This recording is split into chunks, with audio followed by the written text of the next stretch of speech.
and senior safety Lance Mitchell. All right, Coach, let's make an opening remark and then we'll take questions. All right, well, we're excited to be here, obviously, when the dawning of the Pac-12 conference. I'm proud to bring Lance Mitchell, our senior safety and co-captain of our team, with me. We are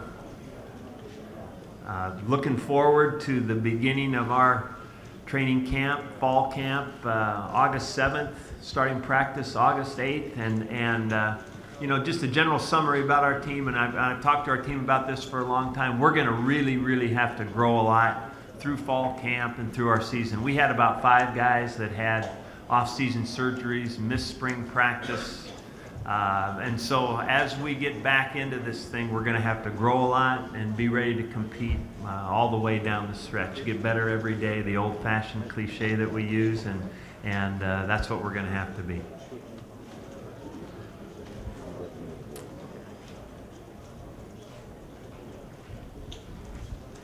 Question up center.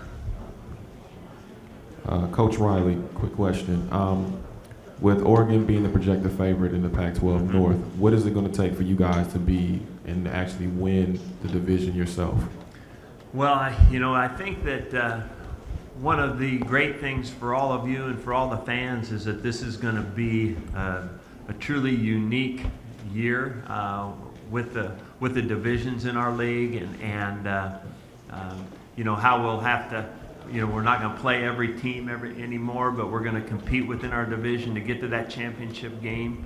But the other part of it that's probably the same as always is you're going to have to play well every week. I've been in the conference a long time now, 11 years, and I've seen the competition rise to where every week is like the Super Bowl. I mean, so I think it's going to be really competitive. We've added 2 great schools, programs to our conference, so it's going to get even more so that way, and it should be just a really interesting year, and we'll have to, we're heading into a little bit of uncharted waters, so it's going to be something that we're going to have to compete and get better all the time and take it one game at a time.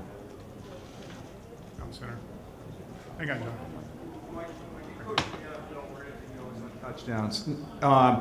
And now there's change in the celebration rule where they're taking touchdowns away. If something like that happens, anything deemed excessive celebration within the 2-yard line, what's your view on that? How controversial, problematic could this be?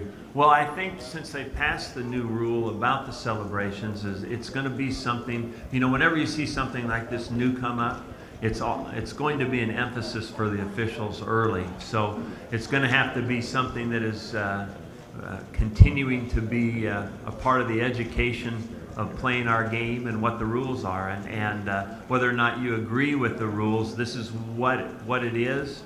And I think it's going to be to a point where you're going to have to be really careful. When they came up a few years ago with the added emphasis on sportsmanship and celebration, there were a ton of calls for a while.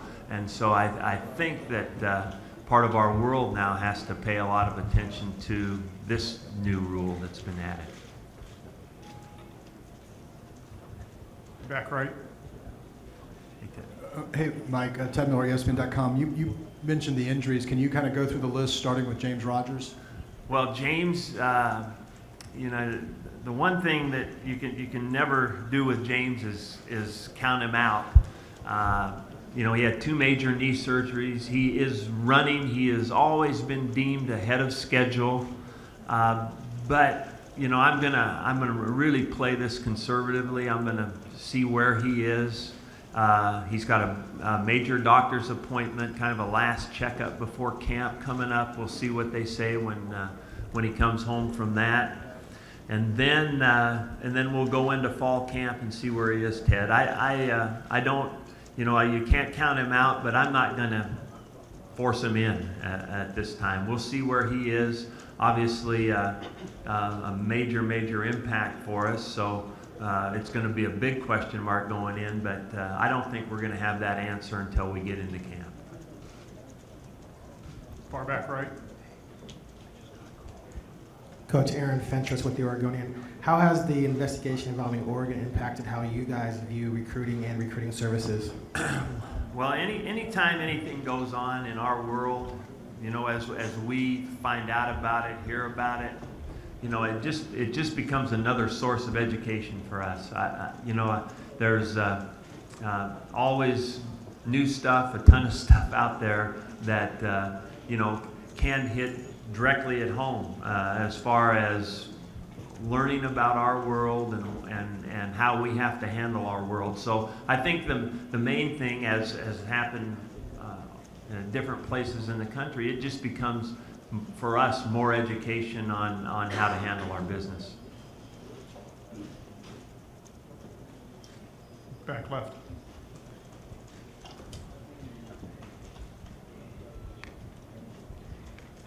Coach, Oregon's always had the leg up on you guys when it comes to funds, donations. There's a guy named Phil, I'm sure you've heard of him, but how might this new Pac-12 TV deal maybe level the playing field, at least to give you guys more funds and maybe be more competitive in the near future? Well, you know, I think that, you know, since Larry has taken over, we've seen a number of changes from, you know, not only the exposure, how this world has grown right here. You know, there's been changes in our football world. I think they've done a nice job in kind of continuing to grow in our officiating area. And then, of course, financially, there's another big impact on the way there. You know, we have always been, I think, very comfortable with our world. You know, we have a tremendous base of fans, donors, boosters, and we're proud of what we've accomplished. We try not to compare apples and oranges all the time. We have managed to be competitive through the years. So, you know, I think that this is a good thing. It's a good thing not only for the football programs at schools, but for a school like ours, the impact that it'll make throughout our athletic department, I think, will be a major factor. So, and it's the result of a lot of good work that's gone on in our conference in the last few years. Yeah, front right over here. This is for either Coach Mike Riley or Lance Mitchell. With this new taunting rule and the fact that it's non-reviewable, I'm sure that's a little bit of a concern for you, but my question is basically, do you kind of approach this like the way the Supreme Court defines porn? You don't know how to describe it, but you know when you see it? I mean... The taunting rule, is that what you said? Yes. I'll let Lance. I think that would be a good one. I mean, Coach Riley doesn't really tolerate, you know, a whole lot of, you know, extra after play. He wants us to go out there and, you know, talk with our play, you know, with you know, making plays. So I don't think it'd be a problem on our team, but I mean, it is what it is. It's a rule, and you got to follow. I need to follow up with that with Coach Mike Riley. From your understanding, well, let me put it this way. If this rule, and we have some controversies this year, not just necessarily in our league, but in college football in general, do you foresee maybe possibly in the future the officiating crews changing some of the subjective plays to where they are reviewable?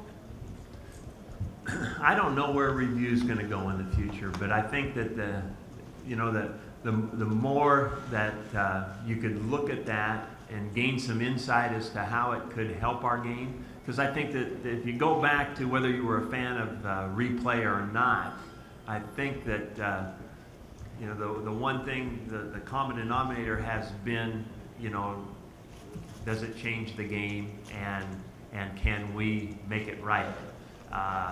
And so if there's something new that comes up like that, I don't know if I ever see it carrying over into some of those subjective things, because they can't always, I don't think they can catch the audio on a lot of what's going on. But but it will be interesting to see where replay does continue to head.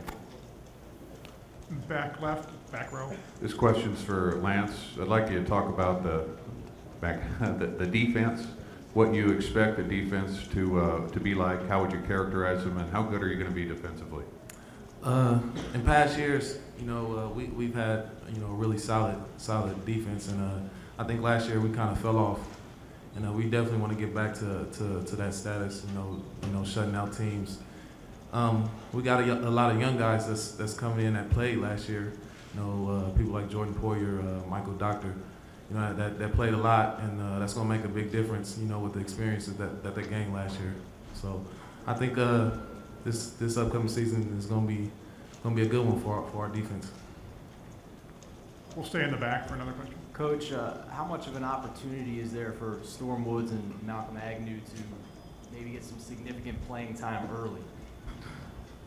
Well, we've kind of said from the beginning, after we signed Malcolm Agnew and Storm Woods, that they would enter into the competition for our running back position. It's kind of the same way we looked at it when Quiz entered the ranks back a few years ago. You know, we don't have right now a #1 back that's going to replace Quiz right now today. We had a number of guys I thought that had very good spring practices. I think that if we're going to look at that group, it might be a little bit like running back by committee. And I don't mean that in a negative sense. I think we have some guys that might be more suited to being a third down back, like a Javon Stevenson, Malcolm Marble.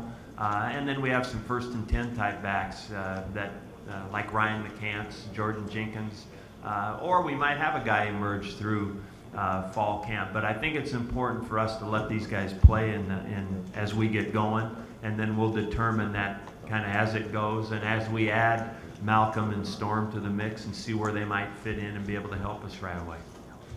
Going right here in the center. Yeah, Mike, what's Joe Halahouni's situation right now? Joe had surgery in April, and they anticipate him being ready probably into our fall camp sometime. You know, Joe's feeling good. He's had, he's doing well with his rehab, and I think that at a best case scenario, he'll be practicing the last couple of weeks of fall camp, and then we'll see about game ready after that. You know, that's the one thing people talk about rehab and when a guy's ready. There's a difference in being deemed healthy and going to practice and then actually being ready to play in a game and getting all that stuff behind you so that you feel comfortable doing that. And I think that's where we'll be with Joe. I think we're like that with James. I think we're like that with Jordan Bishop and Jordan Jenkins a little bit. Okay. Right down center. Lance, how many things do you hear from offensive players and gestures that they make that you would call taunting? Oh, man. You hear a lot. I mean, it's a part of the game. It's reactions and people, make plays, and you can get excited about it sometimes. And, I really don't have a problem with, the talking. It's what goes on. You got to deal with it, and you give it back a little bit. But you got to do it in the lines of the game, I think. And when it affects the team, it's just bad all around. So you got to keep it under control, I feel like. We've got time for one more question. Mike, Back here. Yeah. Mike, looking back on Jacquizz Rodgers' decision to turn pro, he wasn't drafted until the 5th round. Did you think he made a smart move in going pro when he did? I think that he did, and the reason I say that, is that he went through the process, I thought, in the right way. He talked to people. He had guys with knowledge within his family that helped him with this. I think he struggled with it for a long time. I don't think he really made up his mind until right before the deadline. And, and then, you don't really know. That's one thing about the NFL draft. You get information, but you don't really know till it happens where you're going to get drafted. And, the one thing about Quiz, and the thing I think it's going to pay off for him, is I think he was drafted by a team that knew why they were drafting him. Even though he was a 5th round pick, I think the Falcons are an established team. They knew what they needed. I think Quiz will have a great opportunity, and I think he'll do well in the NFL. All right, very good, Coach. Lance, thank you very much.